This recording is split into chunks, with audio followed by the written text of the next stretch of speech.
With the NHL world abuzz, it's time to tap in to your daily source for fantasy hockey news. It's the Hump Day edition of the Locked On Fantasy Hockey Podcast, and we're diving back in to see how we're faring in our listener leagues. It's crunch time. There's a blue line update for Team USA and the Four Nations Faceoff, and a couple of players that are hurting their value out of this tournament.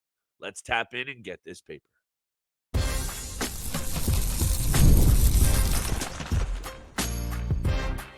You're Locked On Fantasy Hockey, your daily podcast on fantasy hockey. Part of the Locked On Podcast Network, your team every day. Before we drop the puck on Thursday night's juicy Team USA, Team Canada showdown, it's time for a little look under the hood into our listener leagues, how we're doing, what's going down, and a whole bunch more. We'll get to it on the Wednesday edition of the Locked On Fantasy Hockey Podcast. Shout out to the everydayers. Salute, much love, and thank you so much for holding us down, making us your first listen every single day. We see you, appreciate you, and we couldn't be doing this show without y'all. Steele, we'll get to the listener league look in. Shout out to you for holding down the brand. Thank goodness, because your boy didn't do so well this season. You're still in the running. We'll talk about how your team got there in a second. We also got to get to what's going on the blue line, and of course, some players that have hurt their value coming out of their tournament fantasy-wise. But over to you, my friend, because kudos to you once again, outdoing your boy. Fantasy playoffs are here. How did you get there? What are you seeing from both of these leagues? Shout out to all of our listeners, though. This is the second year we're doing it. Always a good time, even for your boy who came in dead last. But that's okay, Steele. Someone's got to be a loser along with the winners. Hey, Four Nations is coming to a close. We got the gold medal game tomorrow night, Thursday, Team Canada, Team USA. But it's time to focus back in and get locked in your fantasy hockey leagues. And It's been a fantastic year for you and I and everyone that's been able to join us for our second year doing the listener league, third year, I believe. But yeah, I mean, we have a lot of great teams in here, a lot of competitive people. Luckily, I've been very fortunate with the team I've drafted. I'm in second place, as you can see if you're watching on YouTube. I'm in second place in the competitive league. I'm in third place in the casual league. So, yeah, just got to give a shout out to all the listeners who joined this season. It's been fantastic. But look, the games come back this weekend. NHL regular season back in action. We got to focus, get locked in with these fantasy teams. And you know what? I'm honestly looking back, and I haven't done too much with my teams in both our listener leagues on Yahoo. And I think for me, just looking at what I've done, it really starts with the draft. That sets the foundation for the entire season. And if you fall off with a couple of picks, it's an uphill battle from the get-go, from the beginning of the season. So I think drafting a really good team, filling all the aspects of the game of whatever your fantasy format is very crucial to get off to a good start. And I think I did a very good job of drafting a team that maybe doesn't look great on paper at sometimes, but they've done a very good job. And that's what I've done. I haven't made any trades whatsoever. I think I've actually only made 3 different trades across 5 different leagues that I'm in right now. So I'm not really one to trade a lot unless it really comes down to it. I just think, once again, my strategy is start off, get prepared with the draft, look at who you're looking to draft for your specific format in your league, start the foundation there, and then really it's the waiver wire. That's where you make your bread and butter. That's where you make your money, is waiting for key guys to get dropped by other teams potentially, waiting for them to become available and just drafting those or picking up those guys off the waiver wire that you can feel a hot streak is coming. You got to keep your eyes peeled on all the news and all the stats going on. That's what we try to do here. But for me, I'm not really big into trading, and it's worked out for me so far this season. The foundation that I set in the draft has held me solid. Most definitely got to agree with you on laying the foundation. I'm looking at your team here. I see Connor Bedard. I see Luke Hughes. I see a lot of balance for this squad.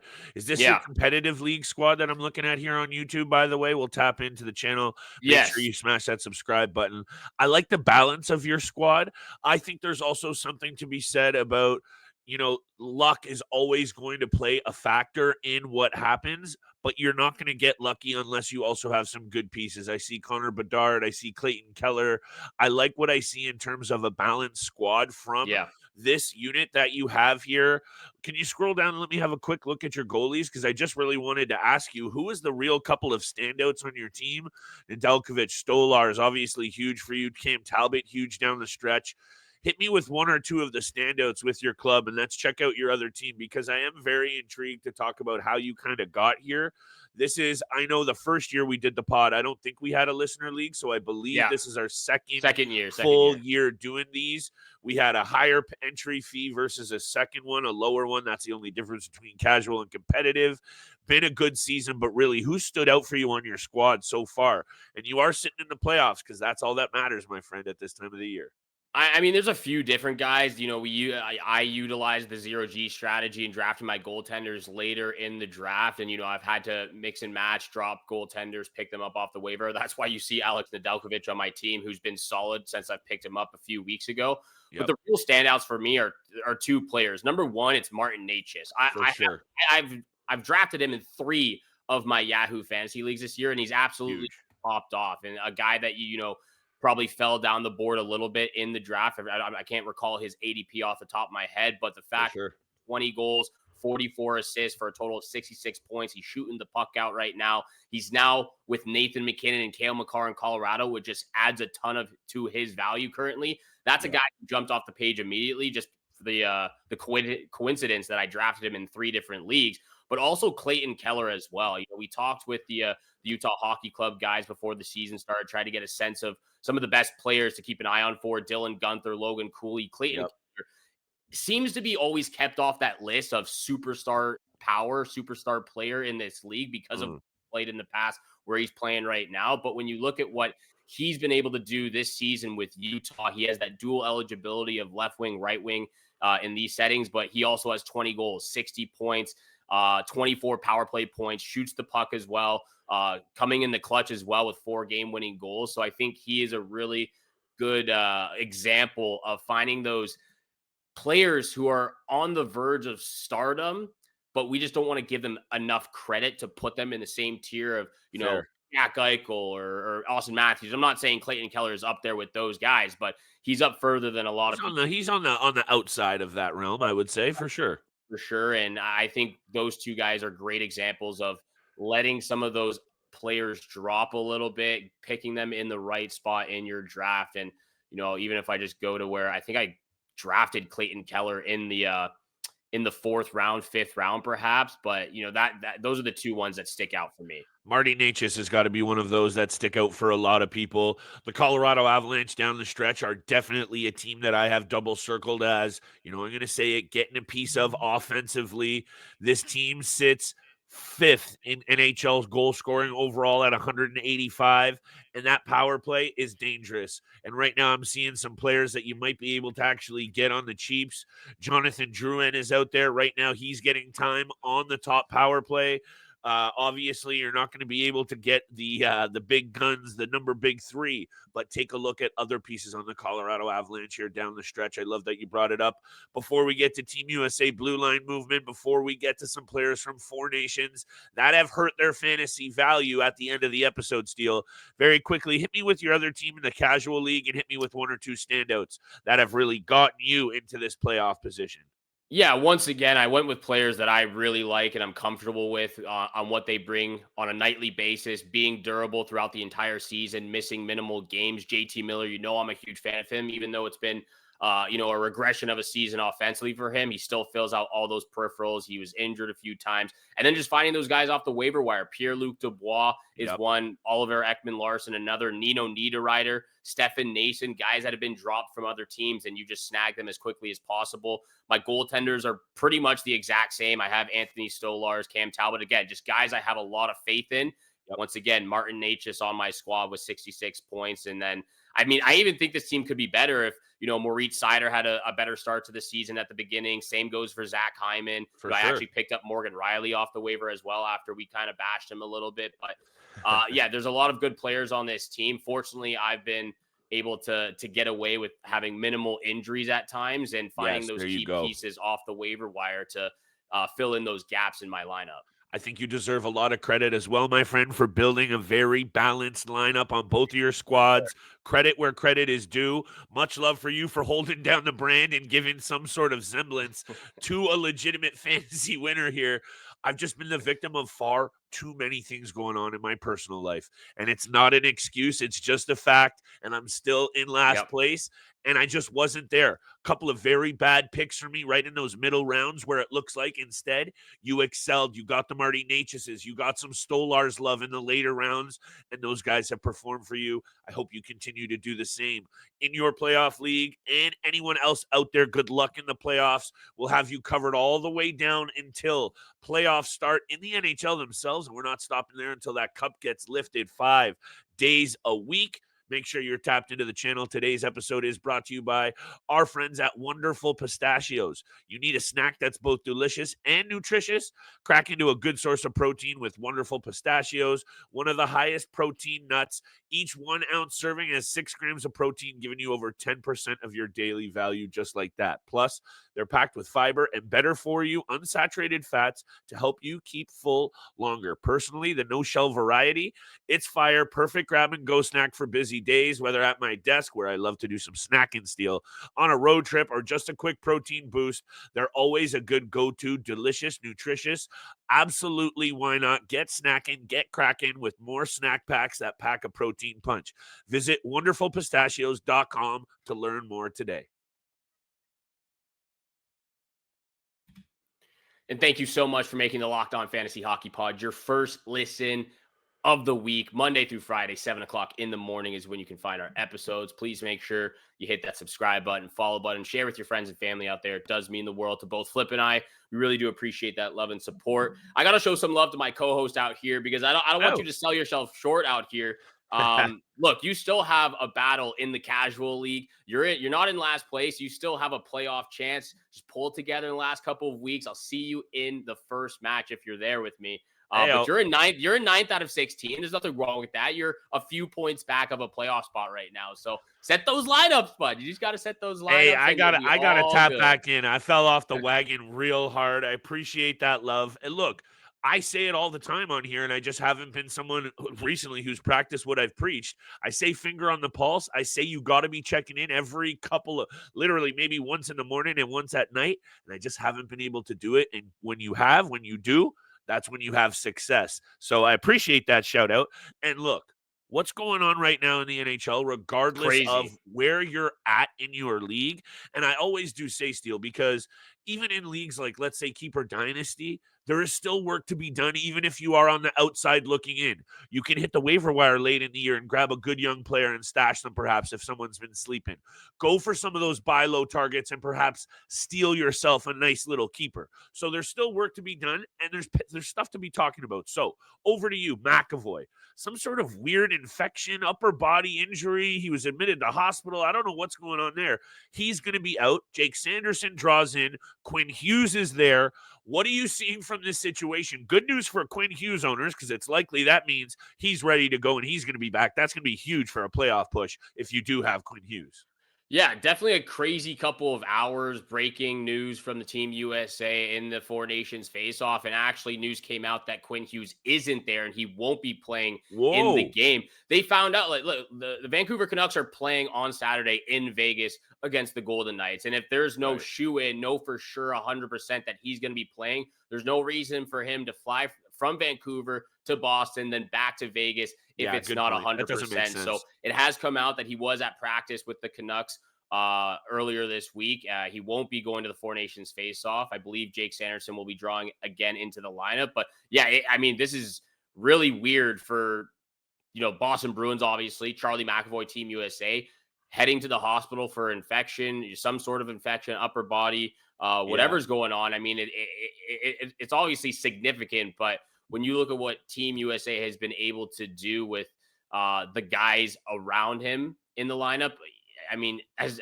mean as this kind of says coming out of my mouth, I mean, to me, it doesn't make that much of a difference if Charlie McAvoy's in the lineup or if Jake Sanderson's in the lineup. You have some dogs on there on the blue line. Zach Werenski's been incredible. Yeah. Adam Fox has done a very solid job, and Jacob Slavins been, a guy that's been sleeping under the radar, kind of giving him some bright light right now in this tournament. So for me, it obviously sucks for anyone who has Charlie McAvoy. Maybe he's out for a couple of games. Maybe he's fine and he's ready to go over this weekend with Boston again, but he won't be there for Four Nations Team USA. Fallout in the fantasy realm to be had here. These guys are playing for keeps. They're going full tilt, balls to the wall, and that's going to obviously impact the injury situation. Make sure you know what's going on there. McAvoy played almost 20 minutes of ice time against Finland the other night. Rowensky, 21 minutes, and only Slavin ahead of him with just under 21 minutes. So I do think it will be somewhat important just in terms of that real steady veteran presence. And I know Jake Sanderson's got a couple of years under his belt now, but Charlie McAvoy has played in far bigger games and far more of them. So that would be the only angle in terms of the impact in this tournament. But hey, the Boston Bruins are also battling for a playoff spot in a very big way here. Currently sitting 1 point outside looking in the Detroit Red Wings with 61 points, that second wildcard spot. So it has fallout and implications for both the fantasy squads and the standings for the Boston Bruins. However, Steele, I really do think there's some other angles to be covered out of this tournament. And yeah, these are all-star loaded squads. So just a couple of games isn't going to exactly just throw a guy like Miko Rantanen's value under the bus, but this is the first guy that I'm looking at as a player who this tournament has somewhat deflated his value, but so has he since coming to the Carolina Hurricanes. 3 straight games headed into the break, Steele. He only had 8 total shots on net, 0 points, a -2. To me, he's also been ineffective for Team Finland. I believe he only has 1 assist. Playing on the top line for the Finns, not enough offense for this Finnish club. And I'm looking squarely at Miko Rantanen here, who Steele, I think you and I mentioned this after the trade was pulled, that we like Rantanen for the success of the Hurricanes. But in terms of individual fantasy success, we saw Marty Naches' value go up and Rantanen's go down. And that's exactly what's happening here outside of this tournament, I would say, once again. Yeah, there's no denying Rantanen's fantasy value has taken a significant dip, and it's translated into his play in Team Finland. And for me, it's surprising. This gave a really good opportunity for him to kind of find some chemistry with his current line mate Sebastian Aho, who was also on Team Finland. So obviously it was an uphill battle from the get-go for Team Finland, plus 950 to win this whole thing. A long shot for them to make it to the finals and actually win, but this was an opportunity for Miko Rantanen to find some chemistry with his current line mate in Carolina and Sebastian Aho. And yeah, he only had 1 goal in the 3 games.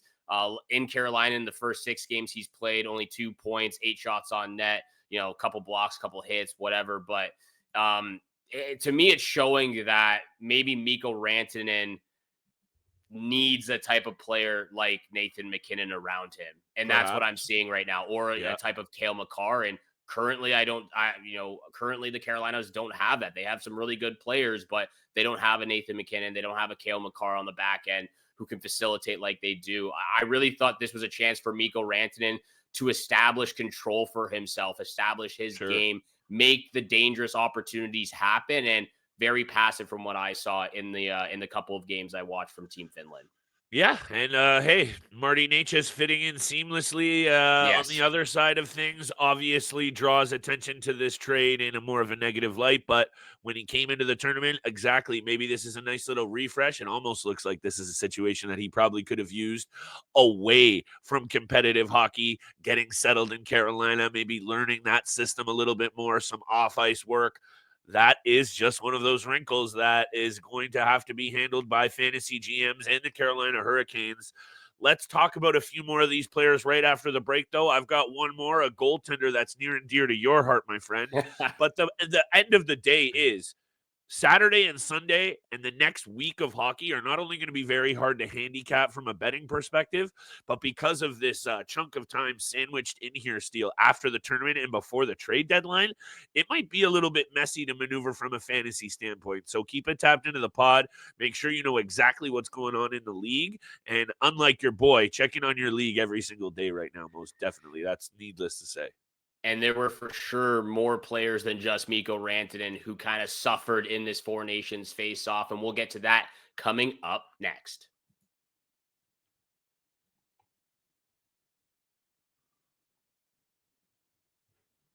Once again, thank you so much for making the Locked On Fantasy Hockey Pod your first listen Monday through Friday. 7 o'clock in the morning is when you can find our episodes. Thanks so much for all that love and support you show. Flip and myself really does mean the world to us.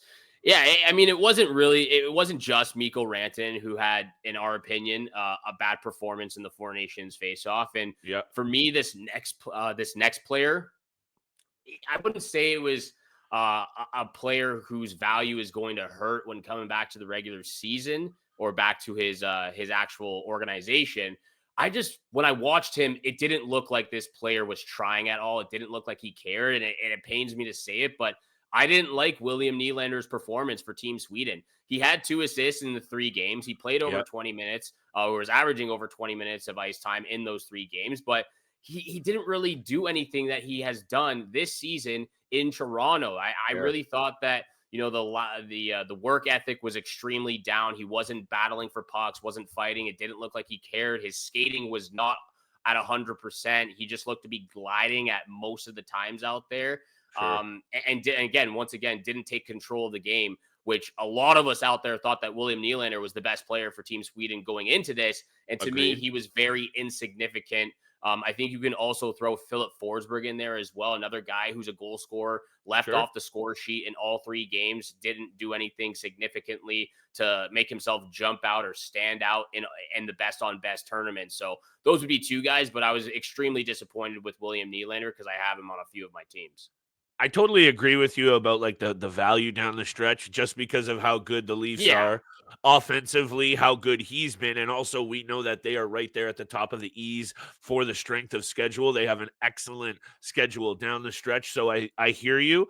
I like you calling him out a little bit though, because I think if he kind of stepped it up a little bit, we might be looking at a different final here. Sweden is likely in there at some capacity. I don't know. I'm with you. I'm looking at a teammate of his and someone that's near and dear to your heart, Philip Gustafsson, at least at the very jump. And I don't know, again, like value is going to dip a little bit. I think somewhat his performance headed into the break was starting to improve, but overall, over his last 9 starts headed into the Four Nations tournament, Steele 3-5-0 with an .886 save percentage. So his fantasy value was also kind of teetering there a little bit.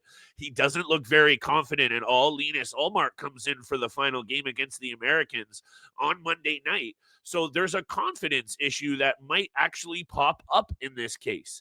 And I'm not just going to say because he played a couple of shaky games in a for fun, quote unquote, tournament that he can't be that guy for the Minnesota Wild down the stretch. I'm not crazy. But with Marc-Andre Fleury there, a security blanket, if he struggles, let's say 3 or 4 starts in a row down the stretch and Minnie's still holding it down, I don't think anyone in the Minnesota franchise is going to hesitate to lean on Flower a little bit more, and that's going to be really hard to juggle as a fantasy GM looking to get those huge wins down the stretch and in the playoffs. It's nice to have Marc-Andre Fleury in your back pocket if that is the case, and that could definitely happen with the performance he put on in this tournament. He had a .815 save percentage, I believe. 813 save percentage with a 4.19 goals against average. Bad. Just brutal stats overall. Didn't have a good outing in either of the games he was in, and Team Sweden underperformed. We just talked about some of the reasons in their offensive group. Defensively, I think they were pretty okay. We talked about the rising value in Erik Karlsson. But after that, I mean, everything else was kind of just out there. There was no good aspects of Team Sweden going in any of the games we saw. Maybe the Team USA, but they were down. Brady Tkachuk, Matthew Tkachuk, McAvoy. Jake Ottinger draws in for his first game. So, yeah, tough one for Philip Gustafsson. I think going back into when the regular season starts this weekend, Kaprizov is hopefully close from coming back from his injury. You've had some pretty good outings in this Four Nations faceoff from Matt Boldy and Brock Faber for Team USA. So that's a plus for Minnesota. But Philip Gustafsson, he can't let this shake him. Obviously representing your country, representing the guys that you're playing with, your teammates for your country. It means a lot to everyone in this tournament. So losing these couple of games, those 2 games in that fashion, hopefully it doesn't shake his confidence when he goes back to Minnesota. Small sample sizes, of course. No need to hit the panic button and just run out there and drop or add players based on what we've seen. But again, knowing kind of where things are headed, and then there's a train wreck perhaps, don't be caught off guard by what could actually derail all of the hard work that you've done as an astute fantasy GM. Hopefully a part of that is tuning into us 5 days a week. This is your 30-minute source. We get you guys in and out bets, NHL news, fantasy breakdowns. We'll be back again tomorrow doing just that. Everything you can tune in for on the Locked On Fantasy Hockey Podcast with your boys Flip Livingstone and Steele Roden. Make sure for your second listen out there, you go check out the Locked On NHL podcast, where the season never ends, providing national expertise and a local perspective. Part of the Locked On Podcast Network, your team every single day. From your boys here on the Locked On Fantasy Hockey Pod. We wish you good luck with those weekly matchups this weekend. We wish you good luck with all your bets this week, and we shall see you back here again tomorrow. Four Nations final, baby. Let's get it.